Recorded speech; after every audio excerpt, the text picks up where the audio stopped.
مثال کے طور پہ کلمے کی حقیقت اللہ تعالی نے قرآن میں جگہ جگہ سمجھائی ہے.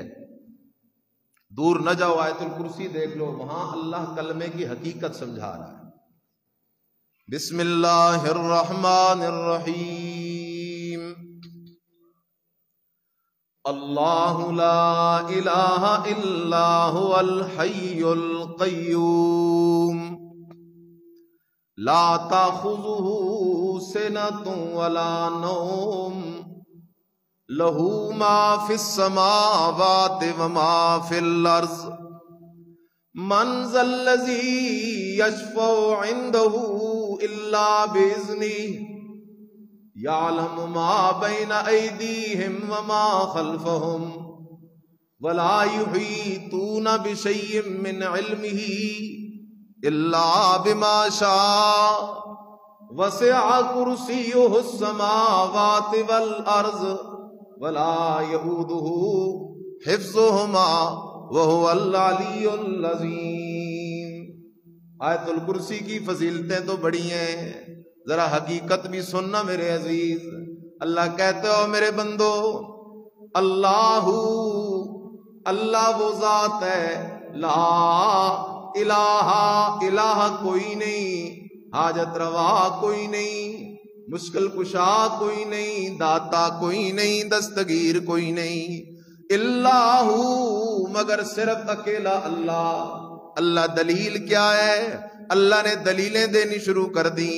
فرمایا الحیو، ہمیشہ زندہ رہنے والی ذات، جس پہ نہ موت آئی ہے نہ موت آئے گی، ایسی ذات صرف اللہ ہی کی ذات ہے. القیوم، سارے جہان کے نظام کو چلانے والی ذات صرف اللہ ہی کی ذات ہے.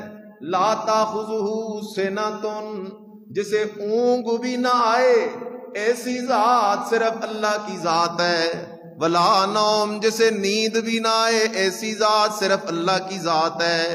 ہر چیز کی مالک، لہو ما فی السماوات وما فی الارض، آسمانوں زمینوں کی ہر چیز کی مالک ذات بھی صرف اللہ کی ذات ہے، جس کے سامنے اس کی اجازت کے بغیر زبان کھولنے والا کوئی نہیں، جس کے علم سے ایک ذرہ کوئی اپنی مرضی سے حاصل کرنے والا کوئی نہیں. اللہ اکبر، جس کی تصرف زمینوں آسمانوں کے چپے چپے میں پھیلا ہوا ہے، ساری کائنات کے نظام کو اکیلا چلا رہا ہے، لیکن لا یعودہ حفظہما، ان کی حفاظت، ان کی تدبیر اس سارے جہان کو چلا تو رہا ہے لیکن تھکنے سے پاک ہے. یہ حقیقت ہے، حقیقت ہے. آیت الکرسی نے سمجھا دیا. الہ وہ ہوتا ہے جو موت سے پاک ہو، الہ وہ ہوگا جو سارے نظام کو چلانے والا ہو، الہ وہ ہوگا جسے اونگ بھی نہ آئے، الہ وہ ہوگا جسے نیند بھی نہ آئے، الہ وہ ہوگا جو زمینوں آسمانوں کے ذرے ذرے کا مالک ہو، الہ وہ ہوگا جس کی اجازت کے بغیر اس کے سامنے کوئی ایک لفظ بھی نہ کہہ سکے، الہ وہ ہوگا جو تھکنے سے پاک ہو، الہ وہ ہوگا جس کا علم اور قدرت زمین و آسمان کے چپے چپے کو محیط ہو، گھیرے ہوئے ہو. اب معنی سمجھ آیا، لا الہ الا اللہ. نبی اللہ کے پیارے ضرور ہیں، ولی اللہ کے پیارے ضرور ہیں، فرشتے اللہ کی مقدس مخلوق ضرور ہے، لیکن ان میں سے کوئی بھی الہ نہیں ہے.